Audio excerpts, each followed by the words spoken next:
Welcome to tonight's Terror, where you can expect original scary stories. Nothing here is written or narrated by AI. If you enjoy the content, consider subscribing to the channel and sharing your thoughts in the comments. Thanks for visiting, and enjoy the story. It was the last week of summer. I was working as a junior counselor at an overnight summer camp. I had the late night shift, just hanging out at a picnic table in the center of a half circle of boys' cabins. It was light work. I could be reading and simply be present in case of a camper who needed the bathroom or couldn't sleep.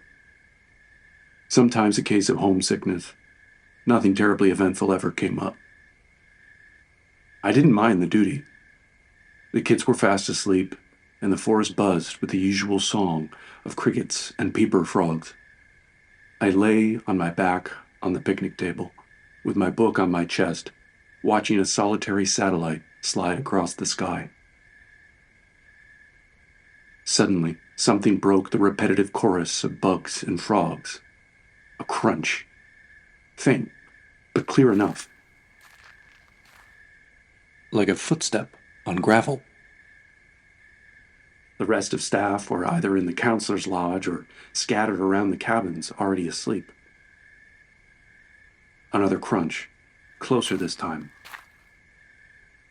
I got to my feet, my heart rate quickening, and grabbed the flashlight from the bench. "Hello?" I called into the dark, trying to soften my voice enough for the campers to stay asleep. No response. Just the murmur of the trees bending in the breeze. I started toward the direction the sound had come from, the beam from my flashlight crawling across the grass ahead of me. As I crept forward, away from the cabins and into the dark, I realized how heavily I was breathing. I tried to control it. But alarms began sounding in my head as my sneakers scraped the driveway gravel. The sound was identical to those I'd just heard. Squinting across the driveway to the forest, I saw a shape, unnatural among the tree trunks. A figure, barely visible, near the edge of the woods, very still. The hair on the back of my neck prickled. "Hey!" I shouted, my voice cracking a little. I tried to sound confident, but I'm certain that I didn't. "Camp's off limits after hours. You can't be here." The figure didn't move. I still wasn't certain that I was looking at anything other than a tree stump or a heap of branches. I swallowed hard, taking a step closer. I'd been gripping the flashlight so tightly that I was intermittently pressing the button, causing the bulb to click off and on. It flickered for a long moment, and my stomach twisted. When it steadied again, the space among the trees was empty. The figure was gone. A cold chill ran through me. I quickly scanned the trees left and then right, but there was nothing, just brush and pine boughs swaying sleepily. Backing away slowly, I tried to make a plan. Pacing quickly back to my picnic table, I looked from cabin to cabin. Every door remained closed. I snatched my walkie off the table and checked the channel before powering it on. "This is Mark. Is anyone on in the lodge?" I didn't bother dressing up the panic in my voice. As I waited for a response, I stared out into the dark, where that figure had been standing. I'd never heard of anything like this happening before. Someone had to be pranking me. I was still gripping the radio when static hissed through the speaker, followed by a welcome voice. "Mark? What's going on?" It was Greg, the head counselor. He was usually calm, but there was an edge to his tone. I stared out at the tree line, heart hammering. "I saw someone," I said, trying to keep my voice steady. "At first they were on the driveway, near the upper boys' cabins. Then they were hiding in the woods. Couldn't tell who it was, but they wouldn't answer me when I called to them. It's either someone messing with me or someone who shouldn't be here. There was a long pause. Then Greg replied, "Stay where you are. I'll be there in a few." "Please hurry. Take the golf cart," I begged. He didn't answer. The walkie hissed menacingly in the silence. I nodded to no one, eyes fixed on the shadows. "He's coming," I murmured to myself. Then louder, "They're all coming. You hear that, weirdo?" I had seen animals out here at night, raccoons, the occasional deer. But this was different. This was someone creeping around camp in the dead of night. I decided to start locking the cabin doors. It couldn't hurt. If this ended up being nothing, I'd go back and unlock them before I went to bed. Radio still clutched in one hand, flashlight in the other. I turned and started to the closest cabin. As I reached the porch steps, the crunching sound returned, closer this time. The sound, louder, and repeated. The footsteps suddenly grew quick, deliberate, like someone trying to close the distance between us. I spun around, shining the flashlight toward the driveway and trees. And there he was. He stood just at the opening of the half moon of cabins, partially concealed by the shadows, though I could make him out clearly now in the glow of the porch lights. He was tall, dressed in dark clothes, his face obscured by some kind of fabric mask. I pointed my flashlight directly at him. The moment the light hit him, he darted forward. I stumbled backward, dropping the flashlight. My foot caught on the porch step and I fell hard, my back slamming against the wood. Pain shot up my spine, but I barely noticed. The figure was coming straight for me. Scrambling to my feet, I barely managed to grab a lacrosse stick, leaning against the side of the building. My heart raced as I swung it wildly in a useless arc in front of me. He stopped just short, hands twitching at his side like he was deciding when to lunge. For a brief second, I caught a glint of something. Was it a jar? In his hand. We stood there, eyes locked, the air thick with tension. He was close enough that I could see his chest rise and fall with every breath. He wasn't just a trespasser. This guy meant harm. Before I could make another move, I heard the sound of more footsteps. Heavy and fast. Greg, along with two other counselors, came charging toward us, their flashlights cutting through the dark. The intruder hesitated, his gaze darting between me and the approaching lights. He seemed to make up his mind all at once. In a flash, he'd lifted the jar in his hand and heaved it toward me. A liquid splashed on my face and chest. It was a split second after that my brain processed the smell. Gasoline. He took one more look at my coworkers approaching, and then, without a sound, he turned and bolted back into the woods. Greg shouted after him, but I knew it was pointless. He was gone. Panting, I dropped my makeshift weapon, my hands shaking uncontrollably. Greg reached me first, eyes wide. "Mark, are you okay? Did he hurt you?" I shook my head, still staring at the spot where the guy had just been standing. I swallowed. He had something. He tossed gas on me. I think he was going to... I didn't have to finish. Greg's face paled, and he looked out toward the woods. "We need to lock down the camp. I'll call the police." We huddled together, the counselors taking turns, scanning the dark with flashlights. I couldn't shake the feeling that he'd come back. Whoever he wasn't done. He didn't get to do what he came to do. And next time, I was afraid I wouldn't be so lucky.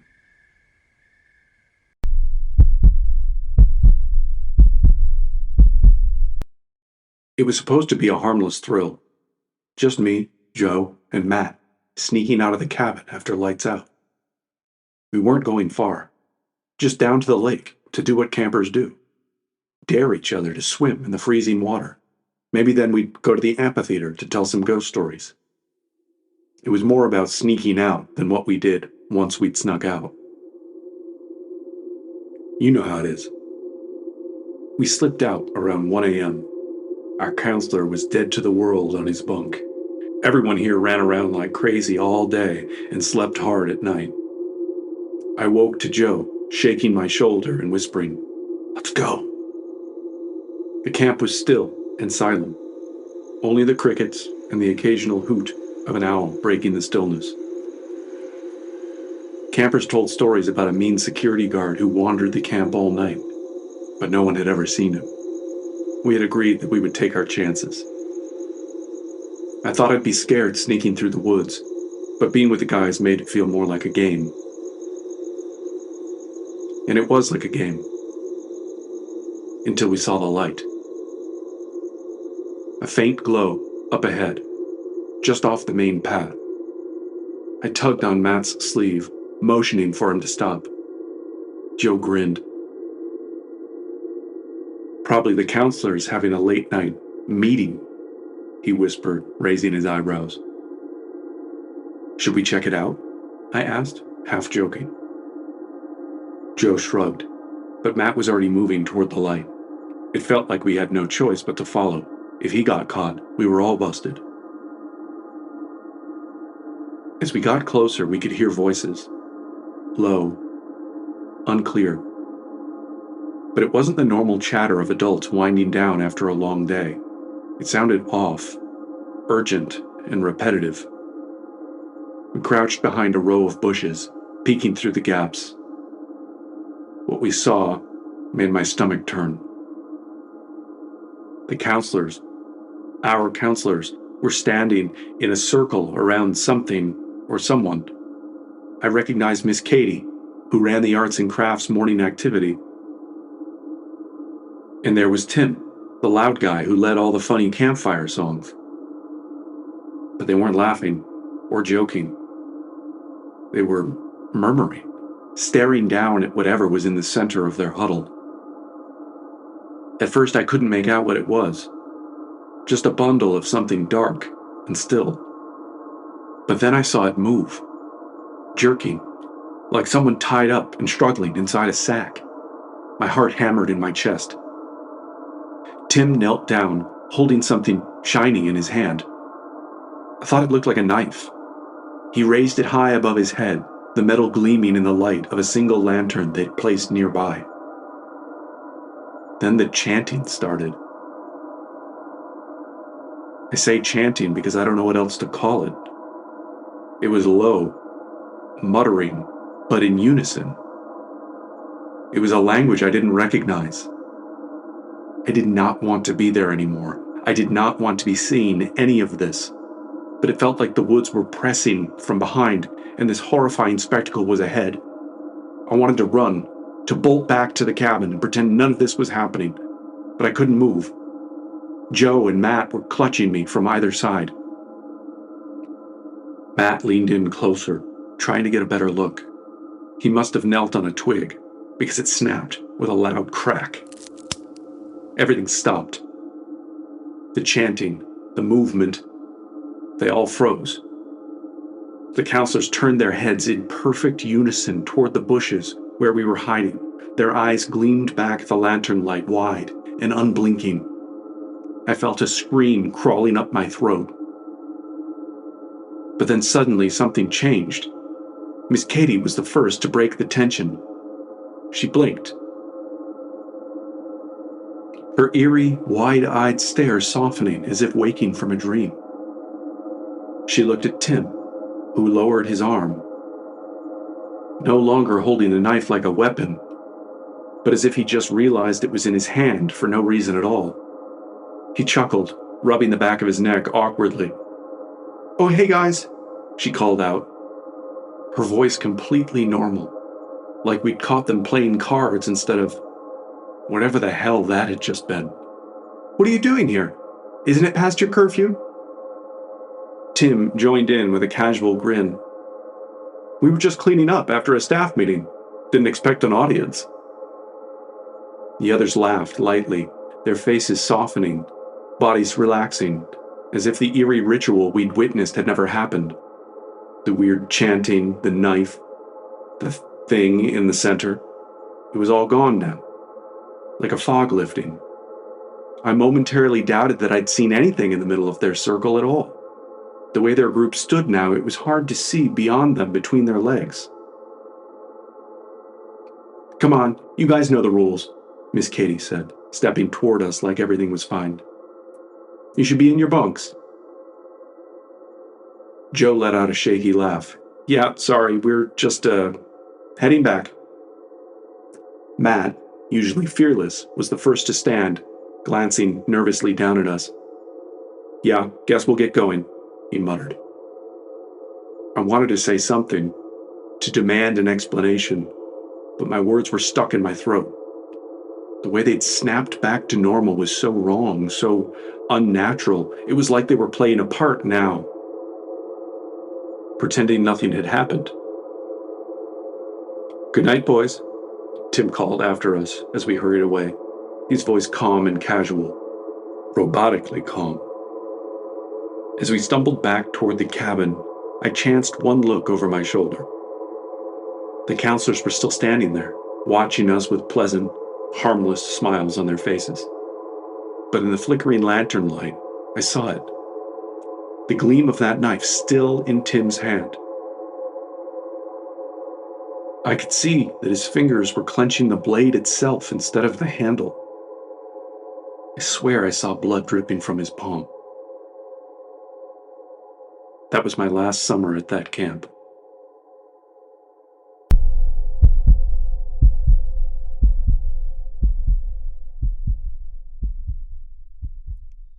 It was some anonymous evening in late July, and the air was buzzing with excitement. It was the night of our annual Monster Capture the Flag game.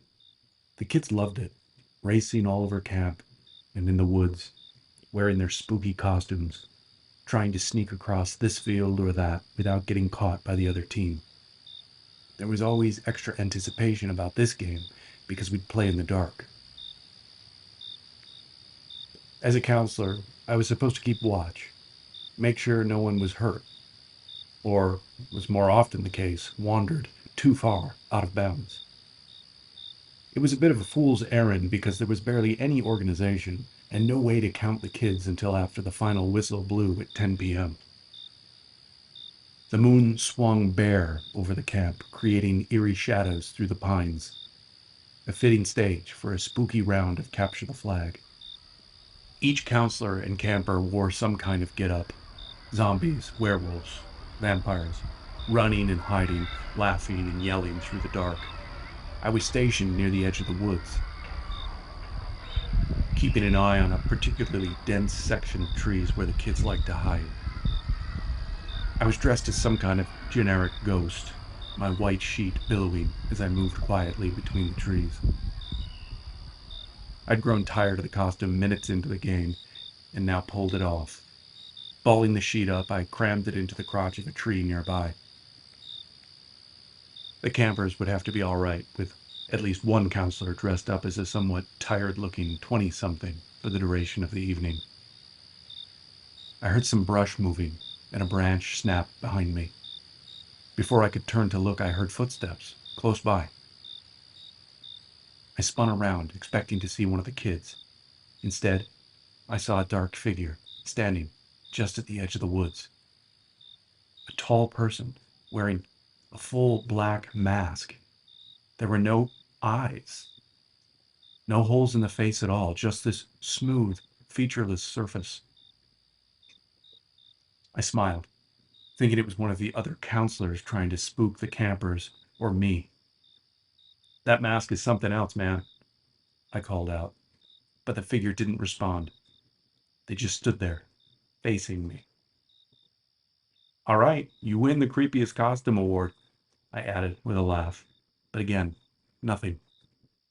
Slowly, the figure turned and faded into the woods, moving with an unsettling smoothness. I felt a chill crawl up my spine. Shaking it off, I turned back toward the field, keeping an eye on the kids running around, shrieking happily. Maybe the costume was someone's idea of a joke. Stalking off into the woods without getting a good scare out of me made me second guess that, though. As the night went on, that same figure appeared again and again, always at the edge of the woods, always just watching, always moving just out of range before I could get a good look. I didn't give them the satisfaction of calling out again, but I also didn't turn my back until they'd left. It was easy enough to distract myself and excuse this admittedly odd person as part of the general chaos and madness of the game. When I had the chance, I started asking around. None of the other counselors knew anything about a masked figure, but something else was wrong. I became convinced that they were missing kids. First, it was Jeremy, one of the younger campers. I'd seen him one moment beside the tree line, and the next thing I knew, he was gone. I knew he didn't come back toward the playing field past me. The playing field had really thinned out. Were other kids MIA too?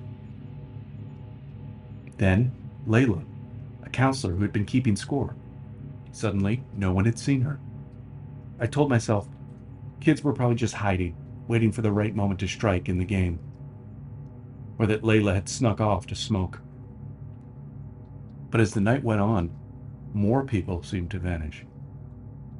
It wasn't like anyone was noticing at first. Everyone was too caught up in the excitement of the game. But then I started to hear concerned, raised voices. A couple of kids came up to me, saying they couldn't find their teammates. Now, other counselors began asking me about this figure. Where had I seen him first? Why didn't I raise the alarm? Were they armed? I noticed a camper eavesdropping. He caught my eye and ran off guiltily. Right away, I knew panic was about to spread through camp like a case of mono. I decided to head into the woods. If someone was pulling a prank, they'd gone too far. And if kids were lost, I needed to find them. The deeper I went, quieter it got. No laughing, no running, just the rustle of leaves, the occasional snap of a twig underfoot. My foot, I thought. Trees pressed in close. And for the first time all night, I felt genuinely alone. That's when I saw the figure again, closer this time, standing next to a large, fallen tree. I froze, my breath catching in my throat. A shaft of moonlight stole through the trees and lit on him. Now I could see the mask more clearly.